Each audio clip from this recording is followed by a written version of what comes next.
Vidéo explicative module 5, commencement 1, 2, 3.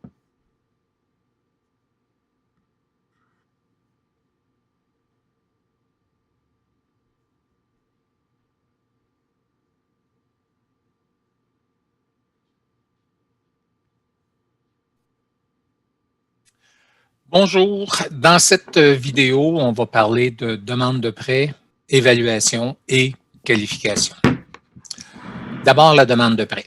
Une demande de prêt, ça contient les documents de consentement de divulgation qu'on va appeler soit un contrat de courtage, un consentement dépendant du cabinet. Là, il n'y en a pas un qui prend le même titre. Ce n'est pas un titre qui est réglementé, mais ça prend les documents de consentement.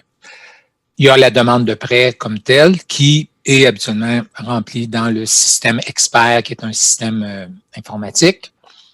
Il y aura aussi les notes aux prêteurs qui sont incluses à la demande de prêt dans expert. Et il y a la documentation. Là, selon le prêteur, la documentation est soit downloadée dans un site ou elle est envoyée par courriel. Ou il n'y a pas un prêteur qui fonctionne pareil, donc vous devrez vous renseigner sur comment les prêteurs fonctionnent, les différents prêteurs que vous allez utiliser. Une demande de prêt, c'est important de s'assurer que qu'on remplit toute la demande, que les informations qu'on met, c'est des informations qui aident le souscripteur à prendre une décision. Un souscripteur, on va voir un petit peu plus loin quand on parle de qualification, lui, ce qu'il cherche, c'est quoi le risque de non-paiement? Bien, tout ce que je peux écrire qui peut confirmer que, selon moi, comme courtier, le client devrait être en mesure de faire ses paiements correctement, mais toutes les informations qui pourraient être pertinentes, je vais les écrire dans mes notes. Si j'ai des calculs que je fais, par exemple, il y a certains prêteurs qui ont des formules de calcul, que ce soit pour le revenu des travailleurs autonomes ou bien pour les frais de chauffage, bien, je vais mettre le calcul dans mes notes pour que le souscripteur sache comment j'ai fait mon calcul, puis le chiffre que j'ai écrit dans ma demande, d'où il vient. À ce moment-là, c'est beaucoup plus facile. Je vais avoir aussi validé toutes mes données. On se souvient, dans un webinaire précédent, pas un webinaire, mais une vidéo précédente, on disait, je vais avoir des preuves de revenus, des preuves de mise de fonds, bien, je vais les avoir validées. Et les chiffres que j'utilise dans ma demande, c'est les mêmes chiffres que ceux que j'ai sur mes preuves. C'est important de ne pas arrondir les chiffres ou mais il se qualifie pareil, ça change. Oui, pour le souscripteur, lui, il doit s'assurer que tout concorde. Donc, si j'ai, par exemple, une confirmation d'emploi d'un salarié qui dit un salaire annuel de 60 254, puis j'écris 60 000, bien à ce moment-là, les chiffres ne sont pas pareils. Il devra chercher, y a-t-il un 254 piastres ailleurs que je n'ai pas vu, qu'il me manque la documentation, ou qu'est-ce qui s'est passé? Donc, il faut s'assurer d'être rigoureux. Plus on est rigoureux, plus on travaille systématiquement, plus vous avez de chances d'avoir un bon service de la part du souscripteur, parce qu'il faut se rappeler, le souscripteur, lui-là, il n'a pas rencontré le client, il n'a pas préparé le dossier. Lui, il reçoit un paquet de papier, il reçoit une demande, puis il faut qu'il prenne une décision là-dessus. Donc, plus je simplifie son travail, plus j'ai de chances d'avoir un résultat positif. Dans les notes au prêteur, qu'est-ce que je dois écrire? Bien, ce qui est pertinent. Donc, c'est quoi le type de transaction? C'est un achat, un refinancement, une préqualification? Parce que pour le souscripteur, ça peut être des procédures qui sont différentes. Est-ce qu'il est assuré ou conventionnel? S'il est assuré, ça veut dire que lui doit faire une demande d'assurance prêt, que ce soit SCHL, Genworth ou Canada, pas Genworth, mais Sagen ou Canada Guarantee. Il reste que c'est une procédure qu'il faut faire. S'il est conventionnel, bien à ce moment-là, il n'y a pas à faire cette procédure-là, c'est une autre procédure à l'interne. C'est un propriétaire locatif ou le propriétaire occupant, ce n'est pas les mêmes mises de fonds que le locatif. Donc, pour valider que la mise de fonds est correcte, en ayant cette information-là, il n'y a pas besoin de la chercher dans le dossier. Le type de propriété aussi, si c'est une propriété qui est admissible pour eux, ça fait partie là, de l'information nécessaire. Les revenus viennent d'où? Ce n'est pas nécessaire de mentionner le montant, mais de mentionner c'est un salarié, c'est un travailleur autonome. Est-ce que j'ai inclus des allocations familiales? Il y a des prêteurs qui acceptent les allocations familiales, il y en a qui ne l'acceptent pas. Mais si j'ai besoin de mes allocations familiales pour qualifier, puis eux ne les acceptent pas, bien, il n'ira pas plus loin. Il va dire tu ne peux pas te qualifier chez nous. Donc, tu présenteras ta demande ailleurs. La provenance de la mise de fonds, même chose. C'est une mise de fonds qui vient de l'épargne, qui vient d'un prêt, d'un emprunt, d'un don des parents. S'il y a un don des parents, il y a des formulaires supplémentaires qu'il doit avoir dans sa documentation. Bien, est-ce qu'ils sont là? Si c'est des fonds étrangers, est-ce qu'il a fait le transfert dans une banque canadienne? Fait que c'est toute l'information qui sont pertinentes pour que lui puisse savoir s'il a tout complet. Après ça, sur le crédit, comme on a mentionné dans une vidéo précédente, c'est quoi l'état du crédit? Puis ça, c'est pas juste de mettre « Ah, il y a une bonne cote de crédit ». C'est plus de regarder en détail le crédit, voir est-ce qu'il y a eu des accrochages à des endroits, si oui, les expliquer. Il y a des explications sur lesquelles le prêteur n'en fera pas de cas. Les gens arrivent, bon, ils vivent des divorces ou ils vivent de la maladie, puis des fois, durant ces périodes-là, il y a des problèmes de crédit qui apparaissent. C'est vraiment temporaire, puis après ça, ça se corrige. Bien, si on le mentionne comme ça, le prêteur va être beaucoup plus tolérant sur des retards de paiement qu'il peut avoir eu peut-être il y a un an ou deux. Alors que si c'est des acheteurs compulsifs, puis ils ont des retards réguliers, il va peut-être être beaucoup moins tolérant. Fait que ça, faut y donner l'information. Autre chose qu'il faut écrire aussi, c'est en refinancement, l'utilisation des fonds. Et ça, il ne faut pas être gêné. Le prêteur veut savoir qu'est-ce qu'on va faire avec l'argent. Est-ce qu'on va la réinvestir? Est-ce qu'on va s'en servir comme mise de fonds pour une résidence secondaire? On va faire un voyage autour du monde? On va s'acheter un Winnebago ou un bateau? Ou on va faire des rénovations? Il veut juste savoir pourquoi on refinance, parce que eux, ça leur permet de voir aussi dans cette démarche-là, ça et le bureau de crédit, là, c'est un élément de plus dans l'analyse de risque. Fait que c'est pas compliqué. Si vous y allez systématiquement, ben vous allez remplir, puis c'est ce qui est suggéré, de toujours remplir les notes dans la même séquence. De même, on n'oublie rien. Puis le souscripteur s'habitue à lire nos notes. Puis à ce moment-là, ben, il peut aller chercher toute l'information qu'il a besoin.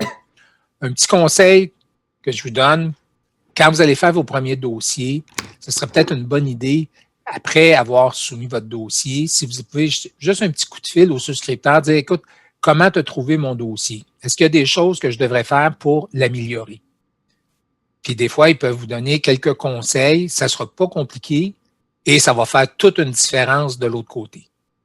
Fait que ça vaut la peine de le faire. Collaboration avec le souscripteur, là, c'est essentiel pour avoir du bon service.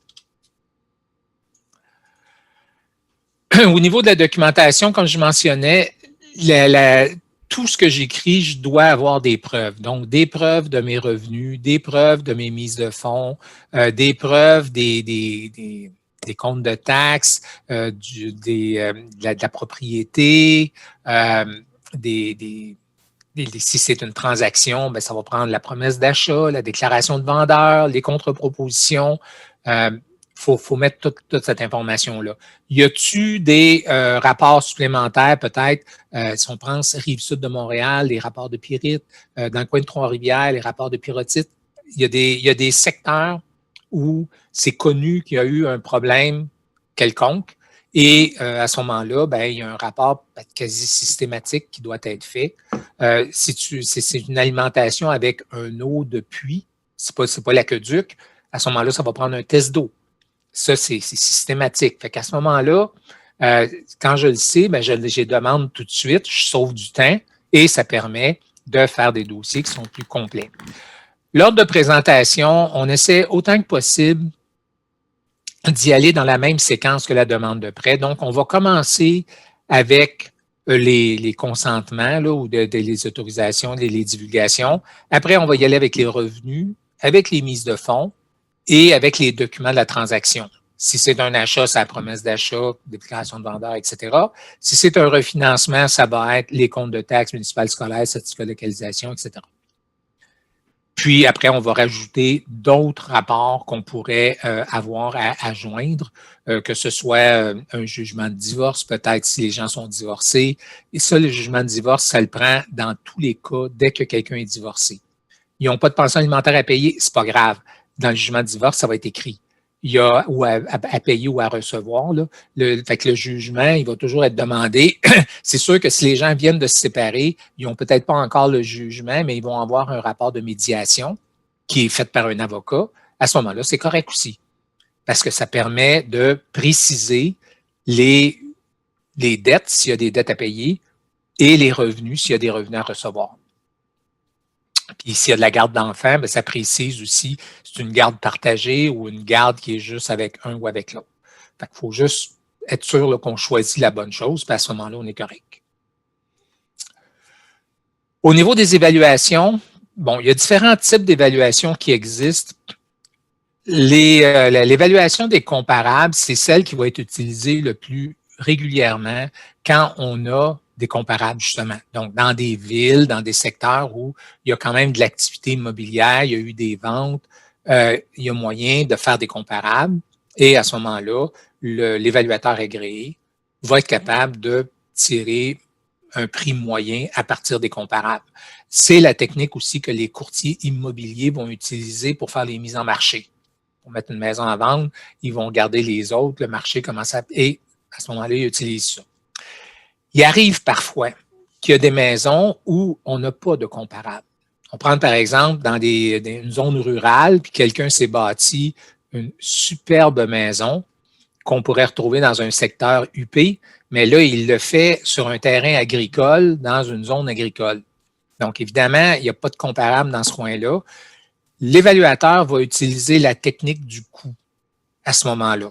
Donc, il évalue le coût de construction, puis il établit une valeur marchande à partir de ce coût-là. La technique du revenu est utilisée par les investisseurs immobiliers ou pour du locatif. La technique du revenu, ça ne fonctionnera pas si c'est un duplex propriétaire-occupant. Dans le fond, on entend ça de temps en temps. Ils disent, elle s'est vendue 12 fois les revenus ou 14 fois les revenus. Bien, la technique du revenu, c'est ça. C'est un multiple du revenu qui détermine le prix, la valeur marchande. Fait que ça marche, mais les investisseurs souvent vont utiliser cette technique-là pour faire un premier screening. On a plusieurs listings. Bien, on prend les revenus, on calcule le multiple, puis on essaie de voir, puis là, on va être capable de voir, plus le multiple est petit, plus il y a des chances que l'immeuble soit rentable, dans la mesure où l'état de la propriété est comparable avec une autre. Fait que ça, c'est les choses que...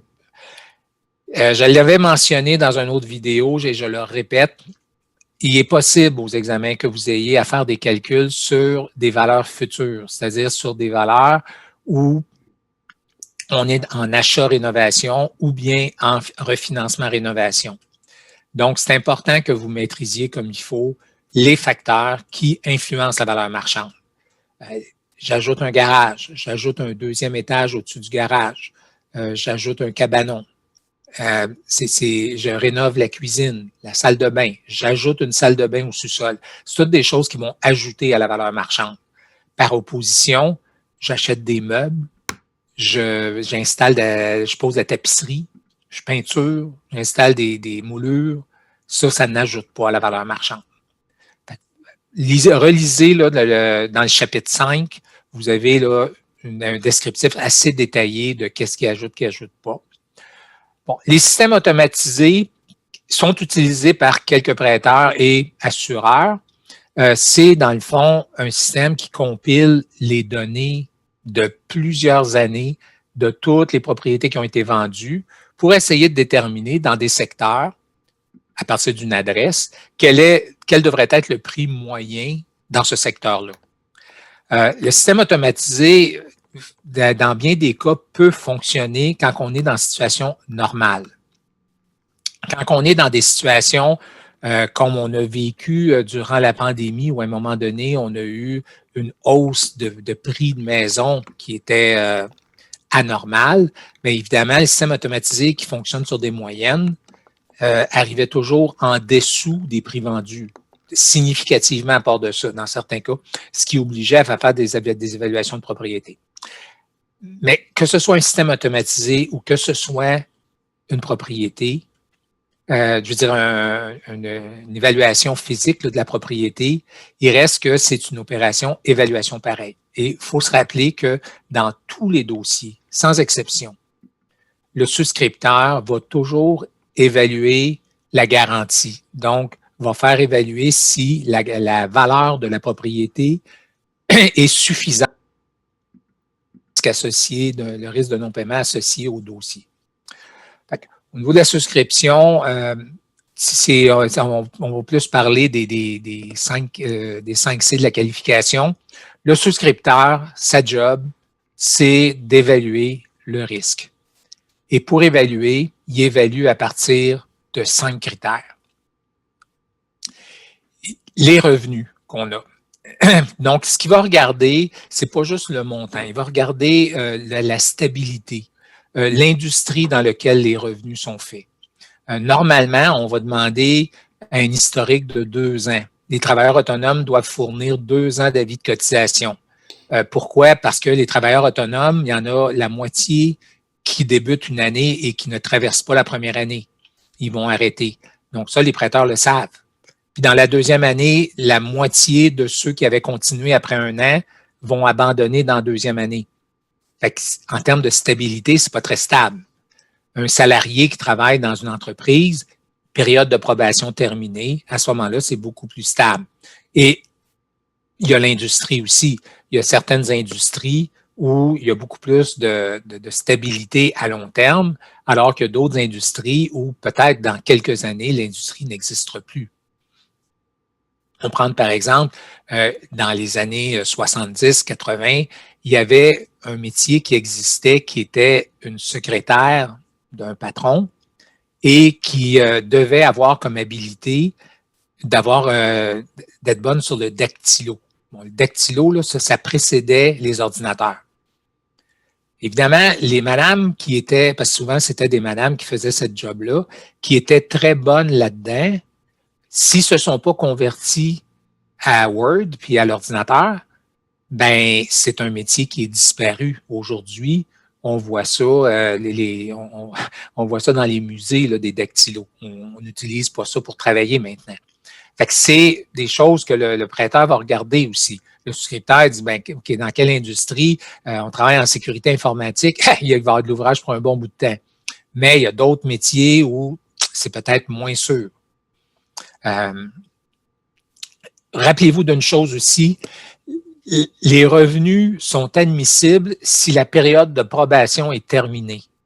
Donc, et est-ce que j'ai besoin d'avoir des revenus pour être sur les titres de propriété? Non. Je peux mettre le nom de quelqu'un sur ma demande de prêt et indiquer un revenu à 0. Par exemple, ça existe beaucoup moins aujourd'hui, mais à l'époque où on avait des couples où un des deux travaillait, l'autre restait à la maison, ben, il n'y avait pas de revenus. On peut mettre les noms des 2 personnes et la personne qui n'a pas de revenus, on y met 0. Une personne qui est en période probatoire, on ne peut pas considérer ses revenus. À ce moment-là, on va indiquer 0.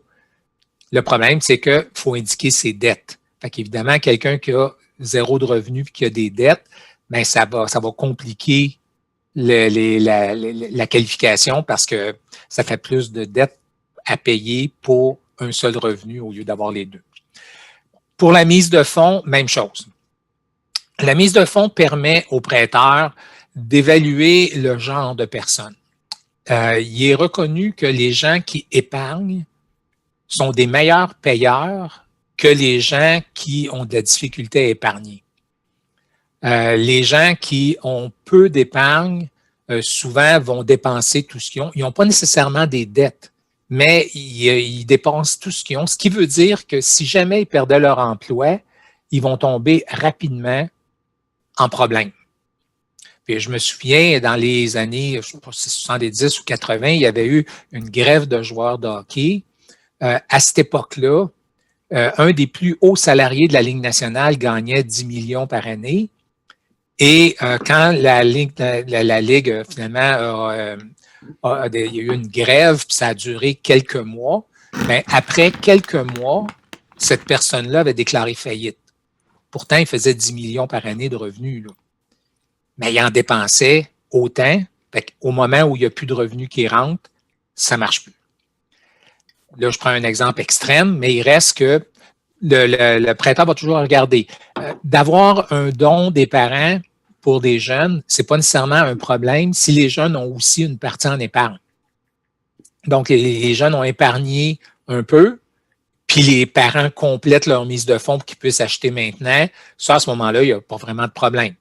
Quelqu'un qui a 50 ans, puis qui a besoin d'avoir un don de ses parents pour pouvoir acheter, il faut se poser la question. Si c'est suite à un divorce, c'est correct. Mais si c'est quelqu'un qui est dans une relative stabilité familiale depuis 20 ans, puis qui n'ont pas été capables de se ramasser une mise de fonds, c'est plus à risque.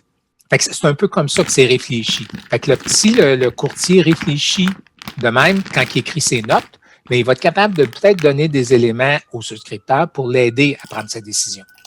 Après ça, il y a les calculs de ratio. Bon, dans une autre vidéo, on fera des exercices là, sur les ratios ABD, ATD. Ça donne le niveau d'endettement. Fait qu'évidemment, plus les ratios sont élevés, plus ça peut être à risque, mais qu'on ait un ATD à 41 ou 43 ça ne change rien si c'est élevé par rapport à 32 ou 30 c'est sûr que des fois, pour quelques points de pourcentage, là, on n'a pas besoin de se casser la tête. Pour l'évaluation, ça ne changera rien. Après ça, la garantie, on en a parlé, l'évaluation de la propriété. Donc, s'assurer, est-ce que la garantie est suffisante pour couvrir le risque du prêt? Et finalement, c'est le crédit. Une chose à retenir, un mauvais crédit avec de bons revenus, il y a moyen d'avoir un prêt avec un prêteur privé. Un très bon crédit et aucun revenu, on ne pourra pas avoir un prêt. Parce qu'on ne peut pas faire un paiement si on n'a pas de revenus. Il y a une croyance populaire des fois qui dit « Ah non, j'ai un bon crédit, moi, ils vont m'autoriser le prêt. » Non. Les ratios d'ABD-ATD, le dénominateur, c'est le revenu. Si mon revenu est à 0, à ce moment-là, je ne peux pas me qualifier. Fait qu'il faut juste être bien conscient que ces 5 éléments-là, ces 5 éléments importants dans l'analyse du dossier. Fait que le crédit, oui, mais ce n'est pas uniquement ça. Il faut juste faire attention. Puis quand on analyse le crédit, encore là, on n'analyse pas la cote, on analyse le contenu du dossier.